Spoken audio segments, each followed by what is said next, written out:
Hello, everyone. Thank you for joining us for this Job Accommodation Network webcast titled Stay at Work, Return to Work, Accommodation Strategies for Enhancing Workforce Retention. My name is Tracy, and I am joined by my Jan colleague, Lisa. Thanks for offering this training with me today, Lisa. This Jan training offers valuable insights into the accommodation process, navigating the Americans with Disabilities Act related matters, and effective management of stay at work, return to work situations. These programs that include reasonable accommodations to support employees with injuries or health conditions, allowing them to stay on the job or return as soon as possible. Accommodation strategies such as modified and flexible schedules, job restructuring, transitional work, or reassignment, all of which we're going to talk about today, can help employers retain key employees while keeping productivity on track. Now, to begin our discussion, I'd like to introduce you to the Job Accommodation Network service, just to kind of lay that foundation for why Lisa and I are here to share our insights on these return to work and stay at work and accommodation related strategies. Now, hopefully, many of you are familiar with the JAN service, but if you're not, this is a quick intro. So, JAN is a direct assistance service of the U.S. Department of Labor's Office of Disability Employment Policy, or ODEP. And we've been helping employers and workers since 1983, so we've been around for quite some time. June offers free expert and confidential guidance on workplace accommodations to support people with disabilities or health conditions in achieving their best work. We at JAN know that job accommodations really play a vital role in increasing employment opportunities for people with disabilities. And for over 40 years, JAN has helped employers across the U.S. recognize the valuable contributions that qualified workers with disabilities add to the workforce by providing practical accommodation solutions, accommodation process strategies, and trusted technical assistance on Title I of the ADA as amended and Section 501 of the Rehabilitation Act and related laws. The technical assistance that JAN provides is not legal advice and is based on enforcement guidance that's provided by the Equal Employment Opportunity Commission, or EEOC. Now, based at West Virginia University in Morgantown, West Virginia, and staffed by a very small team, including 15-ish experienced consultants, JAN is committed to increasing employment opportunities for people with disabilities through effective and tailored accommodation solutions. That's what we're all about. Now, if you're seeking information on accommodations, all you need to remember is ask Jan because we can help. Jan is truly a trusted partner in the job accommodation process, offering personalized expert guidance every step of the way. Whether someone is applying for a job or just onboarding or has been employed for years, so along every stage of the employment process. Our experienced consultants, they provide tailored guidance, helping employers, people with disabilities, and others find practical accommodation solutions based on job requirements, the specific tasks of the job, the functional limitations of the individual, and the work environment, of course. We also provide those personalized strategies for effectively navigating the accommodation process. That's that collaborative dialogue that leads to reasonable accommodations. So we're going to talk more about that here today. With experience supporting hundreds of thousands of JAN users and responding to around 45,000 inquiries each year, JAN delivers informed guidance that meets people where they are, wherever you are in that accommodation process. So we've been doing this work a long time, and we really know accommodations. Now, what does all this have to do with stay at work and return to work efforts? Well, by providing job accommodation solutions, Jan helps keep people working and productivity on track. Over 90% of the information requests that Jan receives are about helping employees stay at work or return to work. So, and most of those are from employers, about 53%, and people with disabilities, about 40%. And we know that accommodations, they do remove barriers that can stand in the way of job success for people with disabilities, health conditions, or injuries. Simple changes like schedule adjustments, modified equipment, assistive technology, or job restructuring can really make a big difference by helping employees stay productive and engaged at work. And these changes can also empower team members to really perform at their best.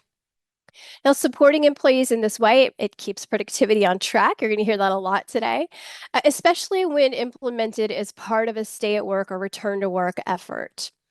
And accommodations, they also help retain talent, boost morale, and support ADA compliance. And they're key to long-term success at work as well. All right, Lisa, I think I'm going to turn it over to you now to tell us a bit more about those stay at work and return to work programs and accommodations. Okay, thanks, Tracy. So, stay at work, return to work programs that include those reasonable accommodation practices that supports employees with injuries or those health conditions or those medical issues by allowing them to stay on the job or return to the job as soon as possible. The importance of stay at work, return to work initiatives really lie in their ability to support employees recovering from injury or illness while also benefiting the organization. It's a win-win for both parties. So these programs are essential for maintaining productivity, as Tracy mentioned, reducing costs, and fostering that supportive workplace culture. So getting into the details of these programs, let's start with stay at work. Stay at work programs keep an injured, disabled, temporarily impaired worker on the job when medically feasible, often eliminating or shortening that need for leave. So to illustrate this, we're looking at a situation. We have an experienced warehouse associate. They sustain a back injury that temporarily limits their ability to lift heavy items, but they're eager to stay on the job while recovering, whether that's a financial need or an emotional need. A lot of employees want to stay on the job even after injury. So through this company's stay at work initiative, HR and the employee collaborate. They engage in that interactive accommodation process that Jan is always praising to identify some temporary modifications or temporary accommodations. And so what did those look like? They reallocated those lift intensive tasks to other team members. They reallocated the lifting aspect. They provided a height adjustable workstation. So this employee with back injury can alternate between sitting and standing throughout their work shift. They permitted frequent short breaks to reduce back strain. And then lastly, they assigned the employee to inventory tracking and quality checks. Those were essential job duties that were within their experience and their on-the-job experience, but it didn't aggravate that back injury. So they were tasks that the employer needed completed anyways, and the employee was medically able to do those tasks. Again, a win-win for each party. So here, the positive outcome, employee remains active and engaged at work, maintaining their income and benefits, and avoids prolonged disability leave. What was the benefit for the company? Retaining a trained, reliable worker, someone that knows the job in and out, and they avoided the cost of hiring and training a temporary replacement. All right, but on the other hand, we're looking at return to work programs. So what does the return to work mean? It means someone that is on a leave, you are returning them, whether they're injured, disabled, or temporarily impaired, you're bringing that worker back to the workplace again, as soon as medically feasible. We're not interfering with people's medical treatments here. We're finding that balance between them recovering and getting medical treatment while also able to do some job tasks in a different capacity. So to illustrate what a typical return to work might look like, we have an admin assistant returns to work after recovering from a stroke that affected their cognitive processing speed and their fine motor skills. They're medically cleared for part-time, light-duty work as they continue that outpatient therapy. So what does that exactly look like? For this specific example, the HR rep, the employee themselves, and their healthcare provider, kind of this trifecta of expertise, they developed a phased return plan. And we'll get into the details of this later. We also call it a transitional work arrangement, but in this phased return plan, for limited number of weeks, perhaps 1 or 2 weeks, they're back to work at 4 hours a day, a part-time schedule, and they're doing tasks that are less physically and mentally required. So they're focusing on those less complex tasks like email correspondence, they're sending emails, they're managing people's calendars, so it's not taking a lot of cognitive output. And then as they improve medically, week 3 and 4, hours could gradually increase to 6 hours a day, up from the 4. You're now getting additional tasks, like now you're editing internal communications and you're being provided support through assistive technology, such as speech to text software. And then week 5 and beyond, you might be able to return to a full-time capacity with periodic check-ins, continued access to that assistive technology, and then still maintaining a flexible schedule for those therapy appointments. And so you'll see that it's this build upon weeks as people medically improve and you're adding job tasks that could, again, be the win-win. So here we have an employee, they rebuild their confidence and capacity at a sustainable pace. Accommodations support the employee's recovery while maintaining workflow continuity. Again, this is reducing those long-term disability claims. You're preserving that institutional knowledge. This person knows the job in and out. They just need a little bit more time to get there. And then it's showing an employee that they're valued just beyond their productivity. So, whenever we're looking at these stay at work, return to work programs, you're going to want to consider there's some key protections that might be at play. There's various federal laws, state and local leave laws. There's a lot of moving parts. So, you want to be mindful. You might have one single layer of coverage, or you might have multiple layers of coverage coming from various laws. But for each instance, you're going to have to do an individualized assessment to determine what key protections are at stake. So you might be looking at the ADA and Rehabilitation Act. So does this person meet the definition of disability? Those two laws do share the same definition of disability. Rehab Act just applies to the federal workers versus ADA for private.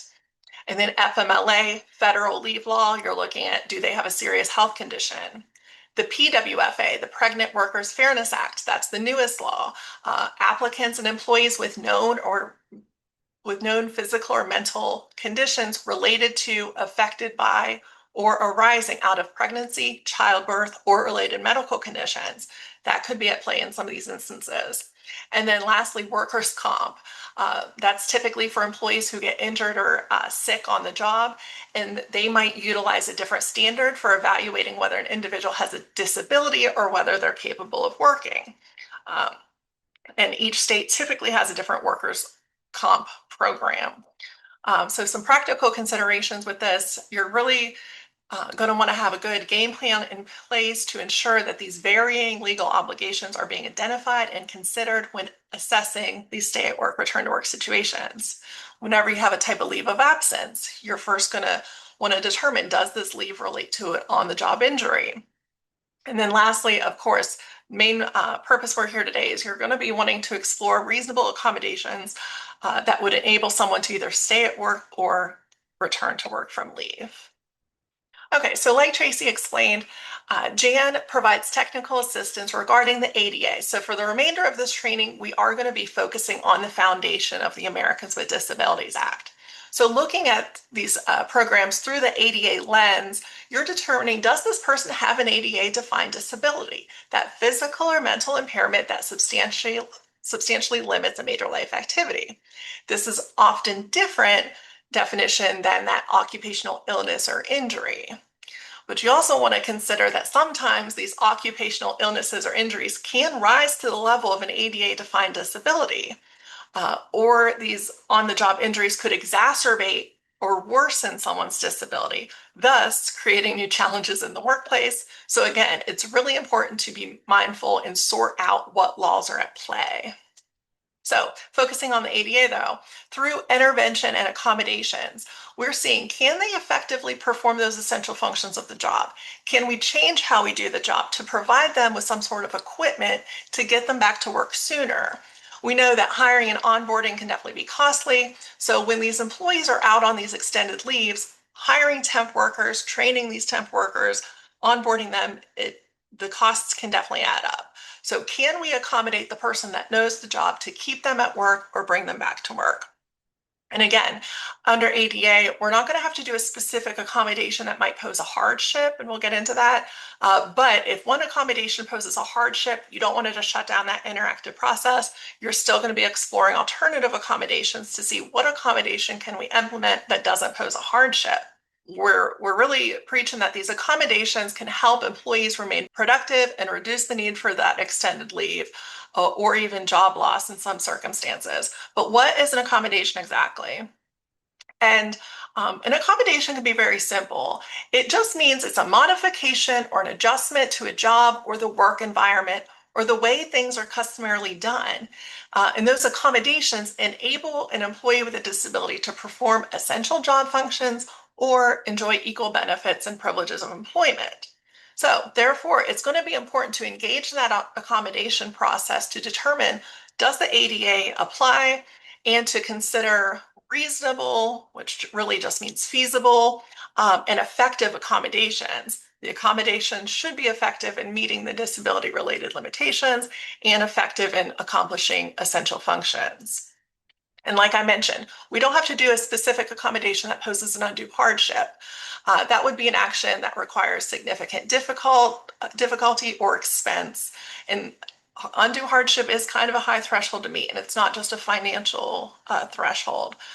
You're really altering the nature of operation or business needs. So that is what an accommodation is. But I am going to hand it back to Tracy now to get into the foundation of ADA and that accommodation process that we emphasize. All right. Thanks so much, Lisa. So, in return to work and stay at work situations, exploring accommodations typically begins with the accommodation process. And that can start as soon as the employer is aware that an employee has a disability related need that may require accommodation to perform the essential functions of their job. Especially common in these sort of return to work cases is when someone is recovering from a workplace injury or illness and the employer is aware of restrictions or limitations upon the employee being released to work. So, that's kind of a scenario where it might be more apparent that somebody could benefit from accommodations. But when an employee asks for changes like reduced hours, maybe modified duties, or assistive equipment, this is a signal, right? This is telling us that the person is asking for something they need at work because of some sort of injury or health related need. Now, even if the employee doesn't use the term accommodation, this request may still trigger the accommodation process. So it's unnecessary to kind of wait for a formal request or a mention of accommodation. If there's knowledge or there are signs that support that some sort of support is needed by the employee because of a health condition, disability, injury, something of that nature. So, is the employee having difficulty with job duties in a way that may be linked to a known health condition, injury, or illness? This might, give you that signal.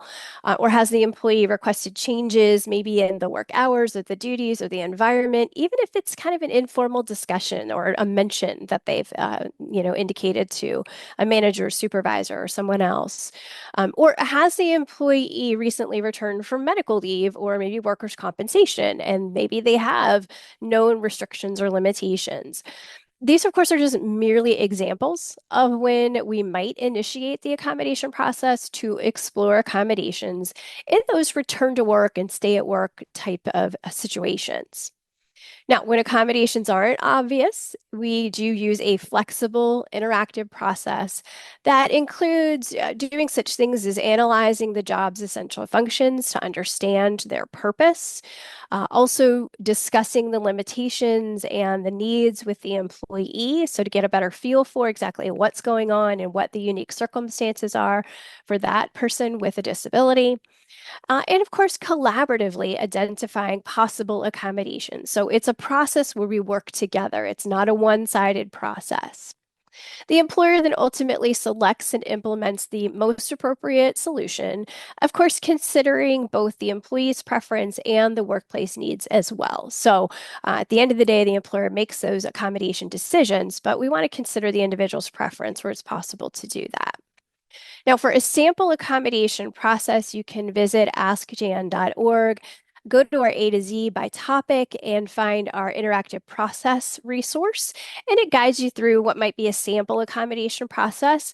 But keep in mind that every employer has their own process, their own policies related to how they handle accommodations. And so, where that's a sample process, it's not your interactive process. So, definitely check into what's going on in your place of employment.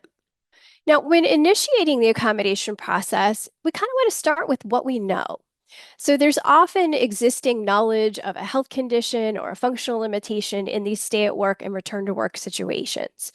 You don't need full medical details to begin the process. So simply a recognition that support may be needed by the employee will kind of get us started, get us communicating, working together.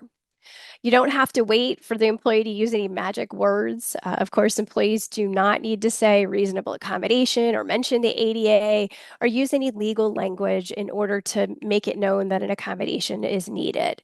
So, any statement or behavior that kind of suggests difficulty with job duties due to a health issue can kind of trigger that duty to accommodate. We also want to focus on solutions. I say that all the time. This is really about trying to find a way. So, looking for solutions. So, really, the key question is going to be, can a reasonable accommodation help this employee perform their job? So, let's keep that, in the forefront. And we don't want to get stuck trying to determine whether the person meets the legal definition of disability under the ADA or the Rehab Act. Instead, maybe focus on what reasonable adjustments could help the employee succeed and keep that productivity on track and headed in a positive direction.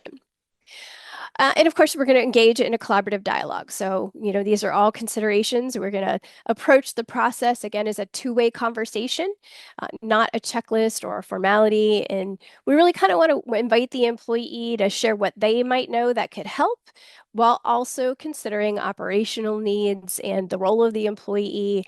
And we just really want to work together and be open and flexible and transparent about what really truly is possible. So, kind of keep those possibilities in mind. Of course, employers can guide the accommodation process conversation.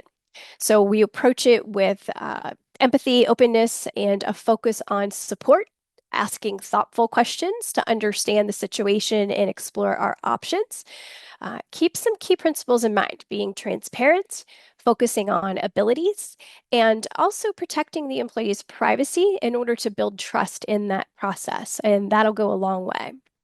Now, on this slide, there are some examples of questions that may be helpful in facilitating that process and that conversation. I won't go through all of these, but basically these are just kind of getting you focused on, what challenges the person may be facing in their role, what limitations are affecting their ability to perform tasks, and how an accommodation could help the person stay at or return to work. So these are just sort of ideas to get you started in that conversation. Ultimately, the goal is to find reasonable accommodations that support the employee and don't create that undue hardship for the employer. So let's work together in that process. We know that sometimes we can get off track in these stay at work and return to work situations, and there are some common missteps that we just wanted to point out. So, for example, failing to engage in the accommodation process. And this could happen because maybe the employee has a work-related injury and only workers' comp is being considered, or maybe there's a failure to recognize the worker's potential need for accommodation. The employer just kind of didn't realize it or didn't recognize it. Or maybe the benefits of providing an accommodation to keep productivity on track are just really not considered. It could also be overlooking accommodation needs due to temporary impairments and thinking, oh, well, it's a temporary impairment. We don't need to provide an accommodation for that. Maybe relying on 100% healed policies, and Lisa's going to cover that shortly. It could be limiting light duty to occupational injuries only, and we don't want to do that. And also ignoring the value of maybe temporary accommodations or transitional work options. So we really want to understand that these could be important tools. So these missteps can kind of delay recovery and reduce productivity for the employee. But Lisa, can you go ahead and dive into those 100% healed policies? Of course. So I'm sure many of you have heard of these 100% healed policies. They're also known as restriction-free policies or a full duty policy. But why are these an issue? These policies that some employers have that require a person with a disability to not have any medical restrictions, that they be 100% healed or 100% recovered before they'll even be permitted to return to work. They can delay a person's return to work. Even if they're capable of doing their job with an accommodation, just because technically on paper you're not considered 100% healed. So oftentimes whenever we're applying these 100% healed policies, We might be looking at, can you do both the marginal and the essential job functions? Or we're ignoring the idea of accommodations completely. We're not taking the idea of accommodations into consideration. Could this person do the job with an accommodation? So an employer shouldn't be keeping people out on leave just because they aren't technically 100% healed. We need to consider, are there marginal tasks that we can reallocate or strip down to accommodate this person? Or can they perform their job with accommodations, regardless whether they have limitations or not? So to look at an example of this, we have a security guard ready to return to work, but they just happen to have a 50-pound lifting restriction that was documented. But this employer did have a 100% restriction-free policy. The employee was denied return to work until they were restriction-free and they were able to lift 50 plus pounds. What happened?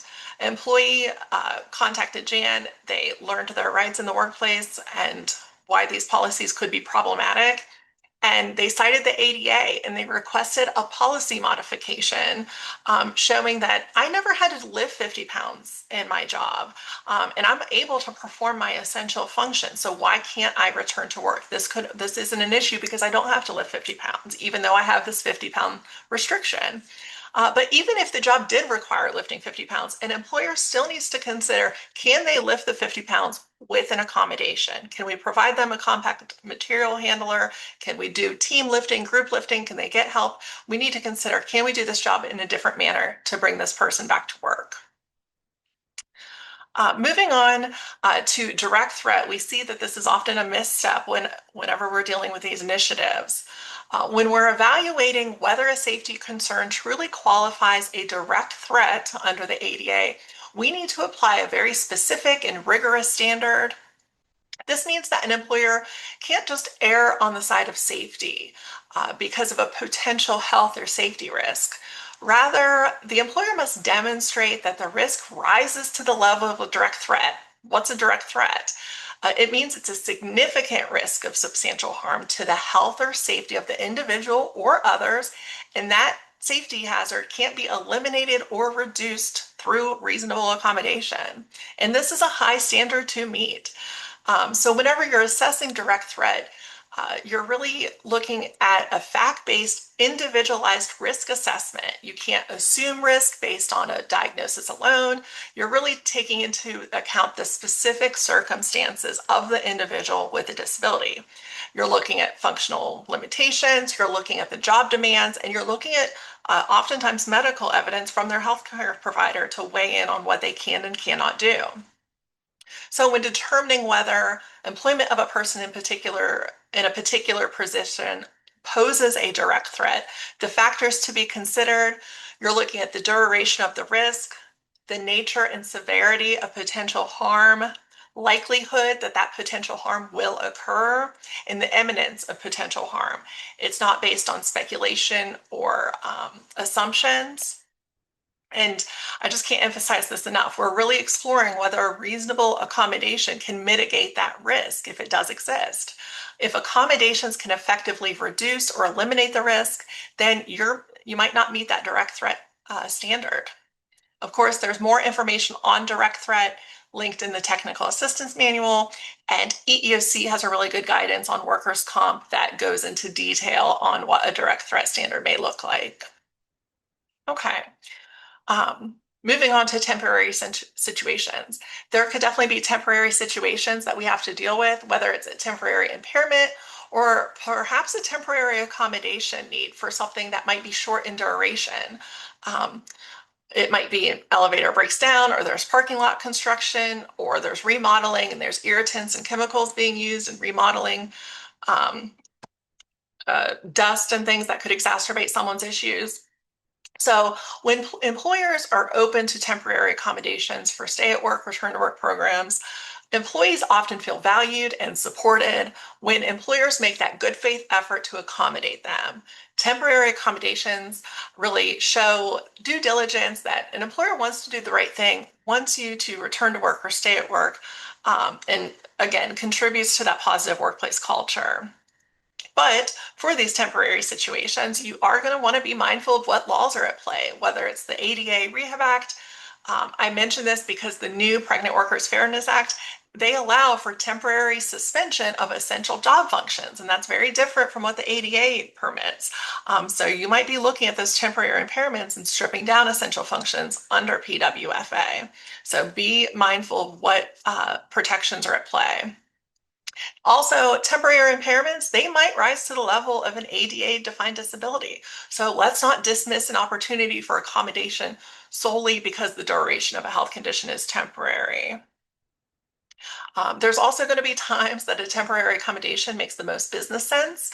Oftentimes, employers can implement an accommodation on a temporary basis quicker and more efficiently that they can post a job opening, hire someone. So let's provide that temporary accommodation, even if it means going above and beyond the ADA. If it enables someone to stay on the job working or it enables someone to return to work sooner, perhaps going beyond compliance, showing a good faith effort, I think could be a good business strategy. Here's just a simple situation solution that we've come across. We have a registered nurse who's restricted because in lifting due to a pregnancy and underlying medical conditions, she was fearful she was going to lose her job. Simple accommodation here. The employer transferred this employee to a non-patient care nursing role until the employee delivered the baby and was cleared to lift. So after recovering from childbirth, the employee can be expected to return to her normal duties of lifting. Okay, so looking at job descriptions can serve as a good data point for making informed accommodation decisions. Usually, a good job description will outline those essential job functions, often has the physical requirements of performing job tasks. And although job descriptions aren't required under the ADA, it is probably better business to have job descriptions to create consistency and keep everyone on the same page. But a job description is not the end all be all when determining essential functions. We're also going to take into account a manager, what they say the job entails, and perhaps what the employee has experienced day in, day out. How has the job been performed since this employee has been in this role?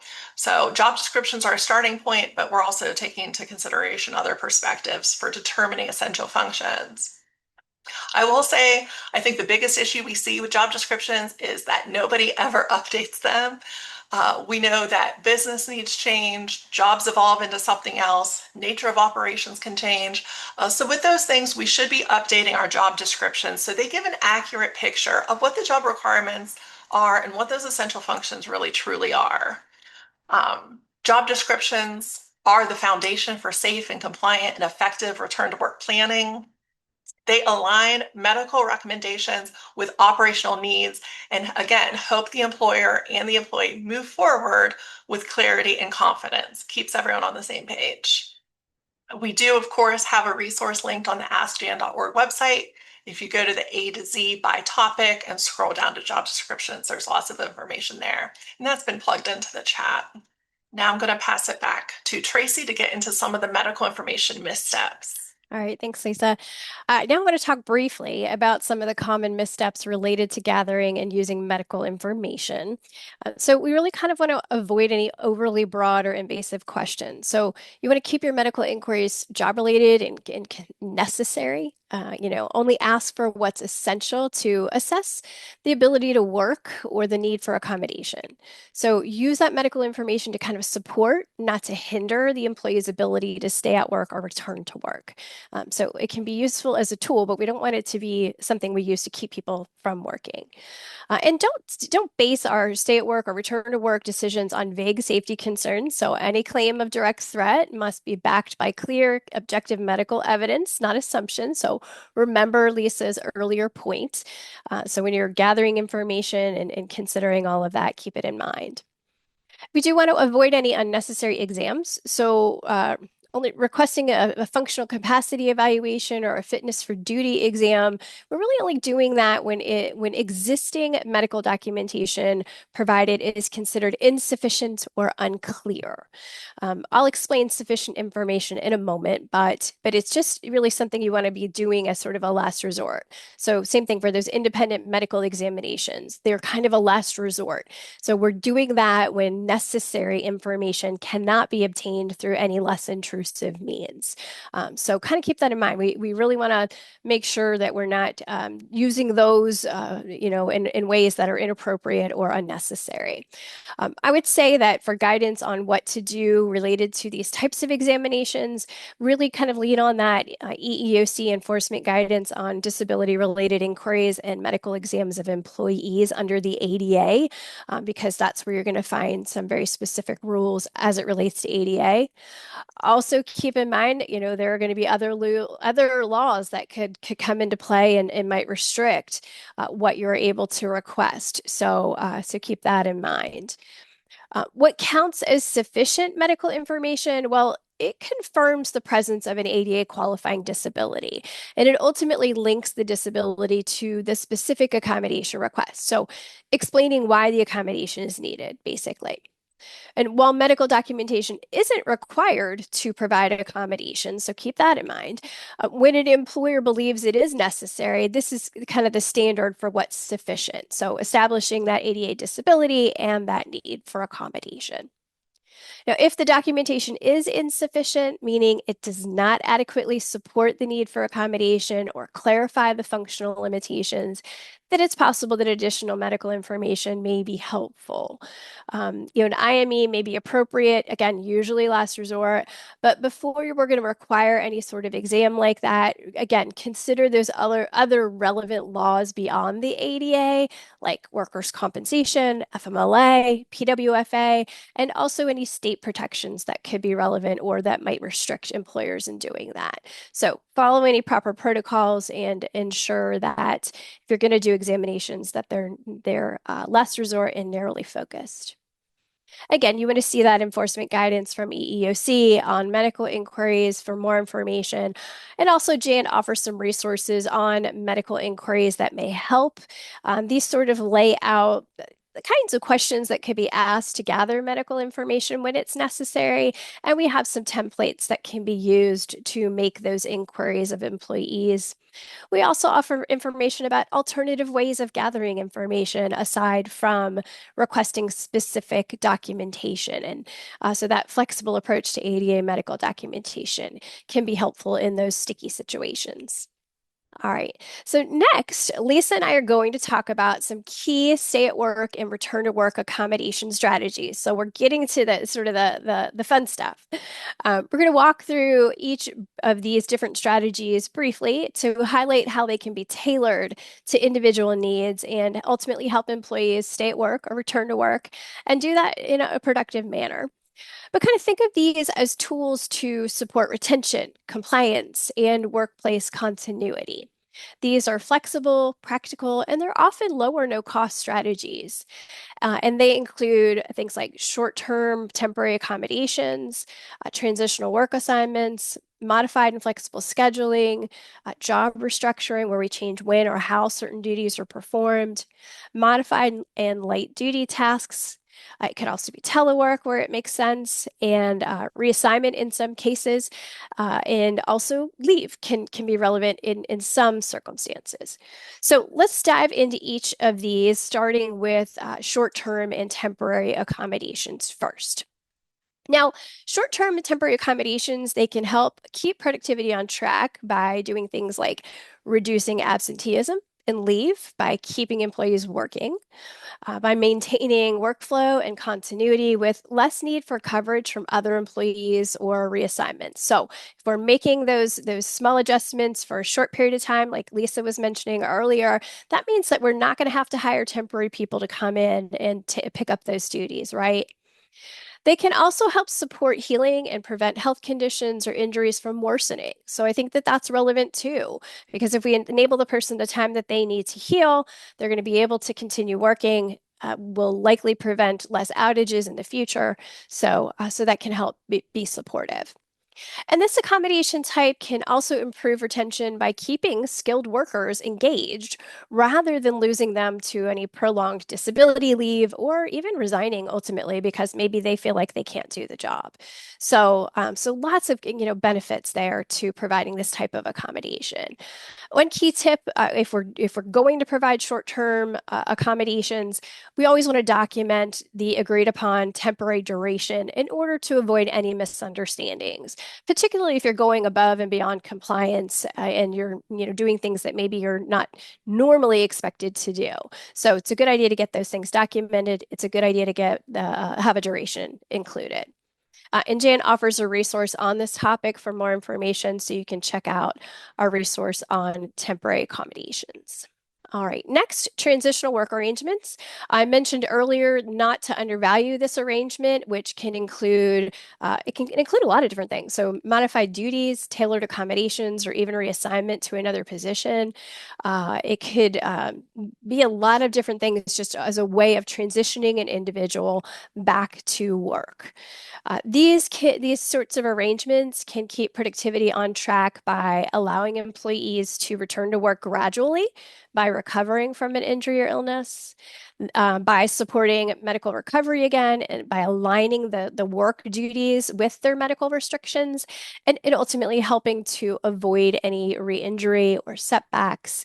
And it can help speed up those return to work timelines by providing manageable tasks for a short period of time. It can also be a way of preserving job skills by keeping employees active in the role instead of having them out on leave where they're forgetting what to do or maybe not, keeping up with their skills. And these arrangements can also lower expenses associated with long-term disability or workers' compensation claims too. So lots to be considered around transitional work arrangements. Jan offers a resource on stay at work, return to work that includes more information on transitional work arrangements if you need more details on that. All right, another accommodation strategy is to offer modified and flexible scheduling. And this can look a lot of different ways. So it could include flexibility in shift start and end times. It could be providing frequent and or additional breaks throughout the day, or maybe allowing an employee to work a different shift if that's something that's possible. And it can also be exemption from overtime rotations when it's not essential or if you're willing to do it for a temporary period of time.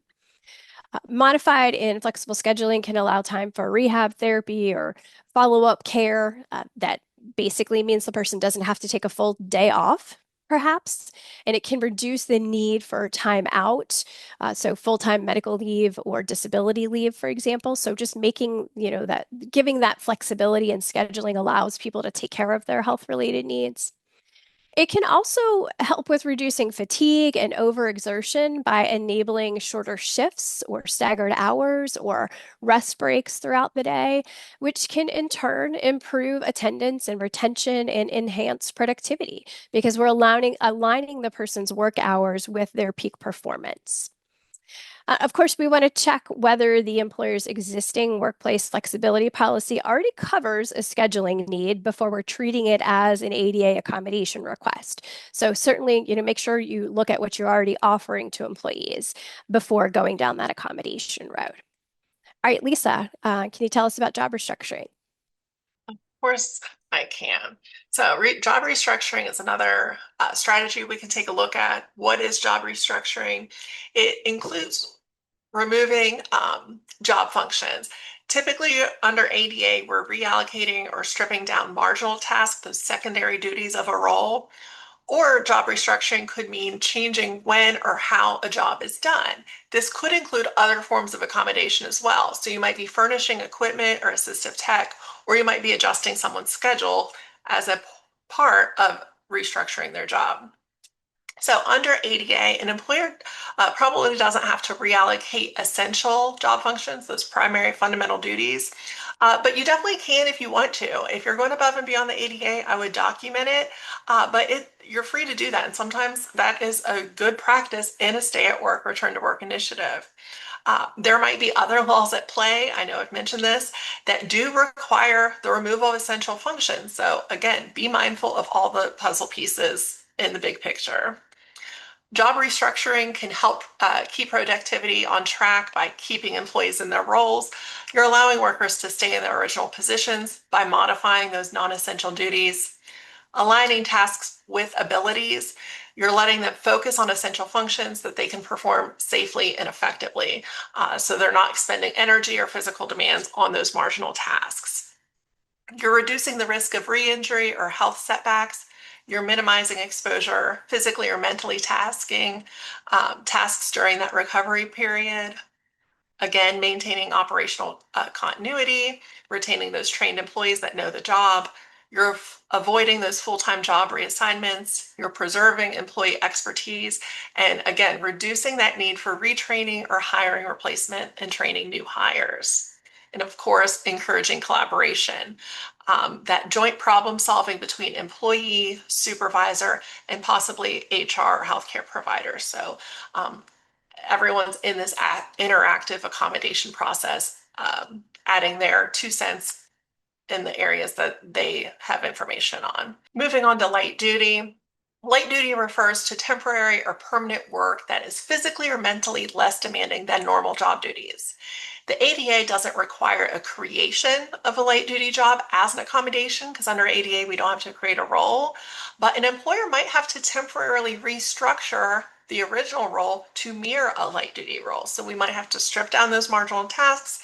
We might be modifying how essential functions are performed, and that kind of, in essence, now we have a light duty role. Under ADA, you might need to reassign an employee with a disability to a vacant light duty job as an accommodation in a stay at work, return to work situation, even when those vacant light duty roles are typically reserved for workers' comp programs or those with occupational injuries. That could be considered a vacancy for ADA purposes. Oftentimes in a workers' comp program, we have a bank of light duty roles for on the job injuries. ADA is going to take a look at that and be like, that's considered a vacancy. Let's slip this person with an ADA to find disability into one of those banked light duty roles. Modified duty, light duty work can keep productivity on track, promoting early return to work. You're tailoring those tasks to their current capabilities and abilities.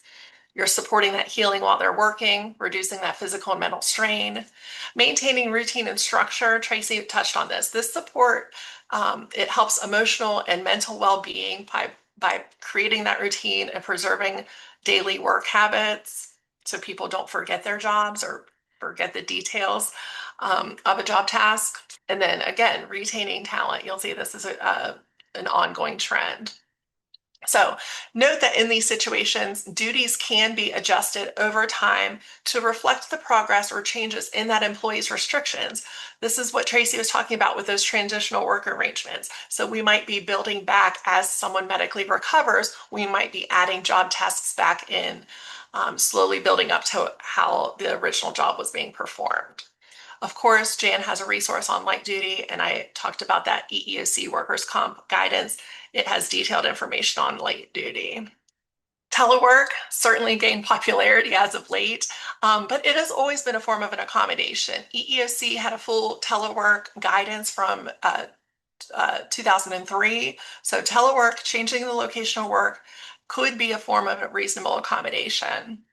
Some of the benefits of considering telework as an accommodation in these stay at work, return to work programs, you're reducing those physical barriers. You're eliminating the need for the commute or navigating inaccessible office environments. Oftentimes, people with fatigue issues, it takes a lot of energy and stamina to get dressed for work, get yourself ready for the day, pack the lunch. So, if someone is able to work from their home, then they're eliminating a lot of those physical expenditures. You're supporting medical needs. You're enabling employees to manage pain, fatigue, ongoing treatment schedules more efficiently. You're facilitating a gradual return, that phased work reintegration with flexible hours or that reduced task, minimizing workplace stressors. You're helping employees manage anxiety, manage PTSD, or other mental health conditions so they can work in an environment that is familiar to them, it's comfortable to them, they have things the way they need, that creates a conducive work environment and controlled environment. Oftentimes, telework is reducing absenteeism. Whenever employees are permitted remote work, oftentimes they're more engaged, they're more productive while managing those temporary or chronic conditions. And then improving productivity allows employees to work during their most functional hours, which can increase output. Of course, linked in the chat, there is a telework resource that's linked on the JAN site. Okay, moving on to reassignment. I kind of mentioned this with the light duty. Under ADA, reassignment to a vacant role could be considered when an employee with a disability can no longer perform the essential functions of their original role, with or without accommodations. Under ADA, I mentioned there's no requirement to create a vacancy as an accommodation. Whenever we're looking at reassignment as an accommodation, we shouldn't be having these employees compete for the job. As long as they're minimally qualified, they don't need to be the best qualified, but that should be a non-competitive transfer into this reassignment role. Whenever you're looking at reassignment, we should look at parallel jobs. First and foremost, you're looking at similar status, similar pay, similar geographical location. You want to keep people in their original status. If there's nothing parallel that's vacant to reassign them to, then we can look at lower level next as a next step. Reassignment could be temporary or it could be permanent. Temporary reassignment could be useful while that interactive process is taking place and you're exploring long-term accommodations options. Sometimes a temporary reassignment could make sense just to keep that person working. Reassignment can help productivity on track by that employers retaining experienced employees, again, that institutional knowledge, and you're reducing the cost of recruiting, minimizing cost of workers' comp, disability benefits, and lost productivity, and reducing turnover. Reassignment often prevents the need for termination, lowering employee turnover. It maintains workforce stability by retaining skilled employees, even if it's in an alternative role or capacity. One more slide on reassignment. When we're looking at reassignment as an accommodation, we still have that duty to explore other accommodations. So the employee might be qualified for this new role, but they still might need assistive technology or a piece of equipment or that modified schedule to perform those new essential job functions. So don't just stop that interactive process after you transfer someone. They still might need accommodations in that new role, and that's okay. Again, being mindful of other laws. There could be workers' comp laws that say you need to create a role for this person. So check those requirements. To give you an example for reassignment as an accommodation, we have a mail clerk in a corporate office. They're not able to lift items heavier than 15 pounds. Most packages did weigh more than 15 pounds, and there's only a few clerks available to reallocate this task to. So here, the employer reassigned the employee to a filing clerk position that happened to be vacant because this other employee was out on a different medical leave. So this temporary arrangement allowed the employee to continue working and eliminated those costs associated with hiring that temporary employee for that filing clerk job. So it was a win-win for both parties. What about leave? Under ADA, you shouldn't be forcing employees out on leave instead of providing workplace accommodations. If there are accommodations that would be effective for keeping them at work, in situations like that, leave is looked at as the lesser form of an accommodation, an ineffective accommodation. According to the EEOC, forcing an employee to accept a less effective form of an accommodation, such as leave, deprives a qualified employee of their job and their ability to earn an income. So under ADA, we can't force the use of leave when there's effective, reasonable accommodations that will enable employees to stay on the job and perform those essential functions. Uh, in most circumstances, accommodations are intended to keep an employee on the job. Unlike FMLA, whereas FMLA, you might not be able to keep people on the job if they're entitled to FMLA leave. So there are going to be some differing rules for those two laws.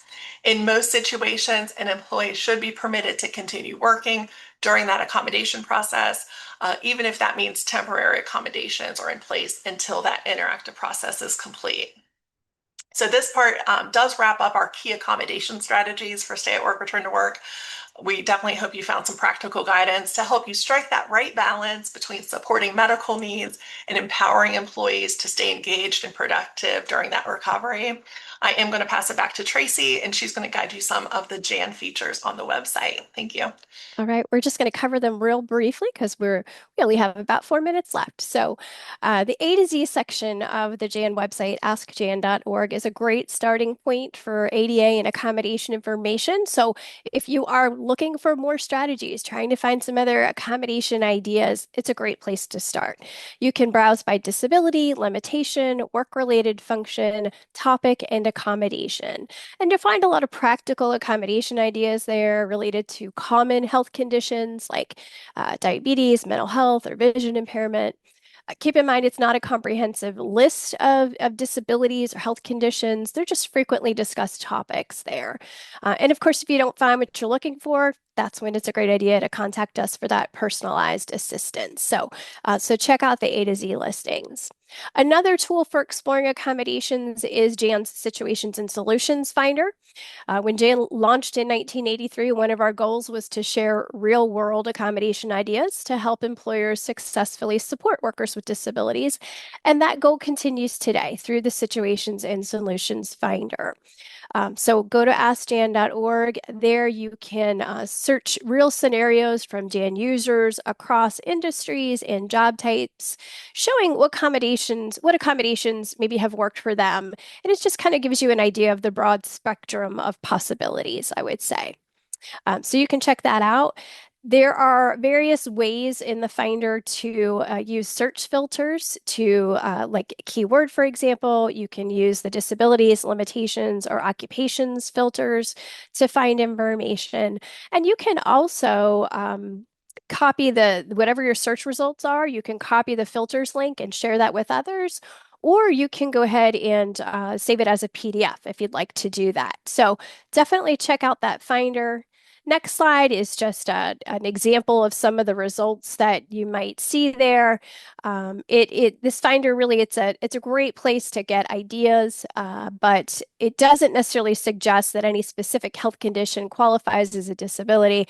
And again, it's not a comprehensive resource for accommodation information. So that's where you do want to contact Jan for more information. But start exploring that Finder today, and hopefully you'll find it to be very helpful. Now, we have reached the end of this Jan training. Do remember that stay at work and return to work programs, they focus on early medically appropriate return to work with transitional duties and needed accommodations.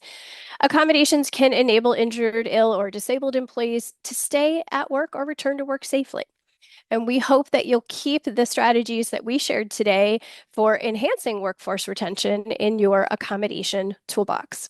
If you're interested in more ideas and information, one resource too is to check out our Jan webinar on go-to workplace accommodation solutions. It offers practical, proven strategies that help retain skilled workers. And you can find this in our Jan Webcast library, which is found on the training page at askjan.org, along with a lot of other great training resources there. That is all the time we have today. Lisa, thanks for partnering with me to deliver this training today. You are very much appreciated. For more information on accommodations, remember you can ask Jan, reach us via chat at askjan.org, give us a call, 800-526-7234, or email us at jan@askjan.org. Also, be sure to follow us on social media for updates and resources. You can find the Job Accommodation Network on Facebook and LinkedIn, at Jan on X, and also check out our YouTube channel for lots of great videos. That's all we have today. Thanks for joining us, and this concludes our training.